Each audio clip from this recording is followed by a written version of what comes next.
Ghar Vaapsi Smriti Irani's visit to Amethi ahead of Panchayat poll sets tone for 2029 Amethi ki didi Hun or Rahungi I am Amethi's sister and will remain so. These words define former Union Minister Smriti Irani's return to Amethi, her first visit to the constituency after a long time, following her defeat in the 2024 Lok Sabha elections.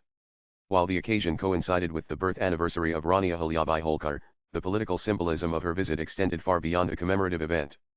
Political analysts in Uttar Pradesh described Irani's comeback as a strategic move to re-engage with the grassroots, test public sentiment, and reset political equations ahead of the 2029 Lok Sabha polls, especially after her loss on a seat she had once turned into a BJP stronghold.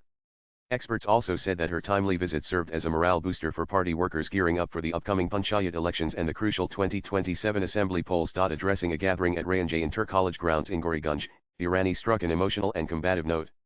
"I am a laborer. What do I have to do with the settlements of the rich?" she declared, reciting verses from Ramdhari Singh Dinkar's iconic poem to underscore her commitment to grassroots politics and laborious public service. Main Mazdoor Hun, Mujhi Devan ki Busti Se Kia.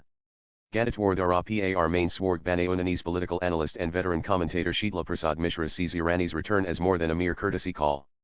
"Smriti Irani's comeback is not accidental or emotional, it is strategic," said Mishra. After her defeat to Kishori Lal Sharma of Congress, many believed she would abandon Amethi like other parachute politicians. But by returning on this symbolic day, May 26, the same day Modi took oath as PM in 2014, she is reclaiming political legitimacy in the eyes of her supporters, added Mishra. Irani lost the 2024 election to Sharma by a significant margin, a reversal of the 2019 outcome where she had unseated Congress leader Rahul Gandhi from this traditional Gandhi family bastion. Yet, she had chosen to remain connected to Amethi, building a house in Medan Mawai village, formally registering as a voter, and declaring her intent to reside there. Her statement, "Now I live next to your house," is not casual, said Mishra. He said it was a reassurance that her political presence will persist despite the electoral setback. Nanan Irani was introduced at the event as a guest, but in her speech she redefined her identity. "My relationship with Amethi is not of blood, but of struggle, sweat, and respect. In 2014, I was given only 22 days to contest here. Even then, the people called me Didi. 11 years later, they no longer see me as a former MP but as a sister." The crowd responded warmly, suggesting that despite the electoral loss, Irani has retained a significant emotional connect in the constituency. Nanan in her address, Irani listed key achievements from her tenure as MP: the AK-203 rifle factory, Coca-Cola bottling plant, a medical college, a Sainik school, and the development of an industrial corridor.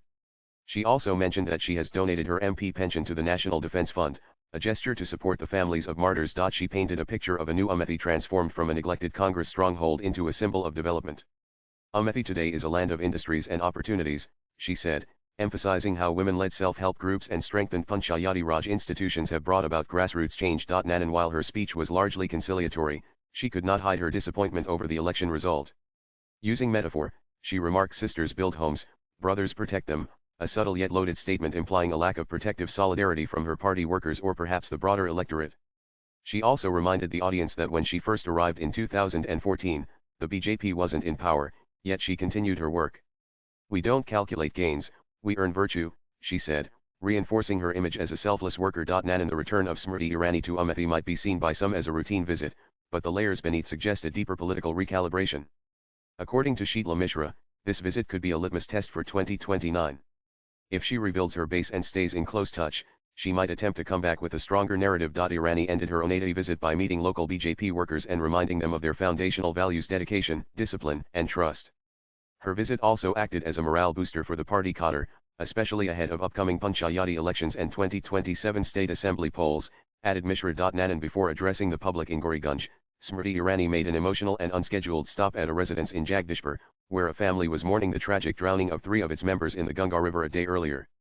The moment was heavy with grief as she entered the modest home, surrounded by stunned silence and tearful eyes. Irani sat with the bereaved family, offering quiet condolences and holding the hands of the grieving. The most poignant moment came when the young daughter of one of the deceased saw Irani and burst into tears. The former minister, visibly moved, embraced the girl tightly as she sobbed, offering comfort in silence rather than words. This gesture, raw, humane, and unfiltered, spoke volumes, cutting across political lines. Irani didn't issue any official statement during the visit. She simply listened, comforted, and stood in solidarity with the family in their moment of unimaginable loss. For the locals, this wasn't a politician visiting for optics, it was Didi coming home.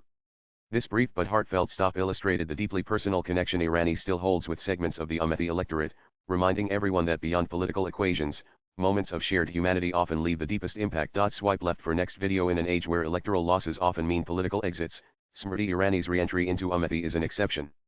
Whether it results in political revival remains to be seen, but for now, she has reasserted her emotional and symbolic claim on the land she once conquered. She left for Delhi via Lucknow by Monday evening, but not before leaving a clear message that her political journey in Amethi is far from over. Latest blogs.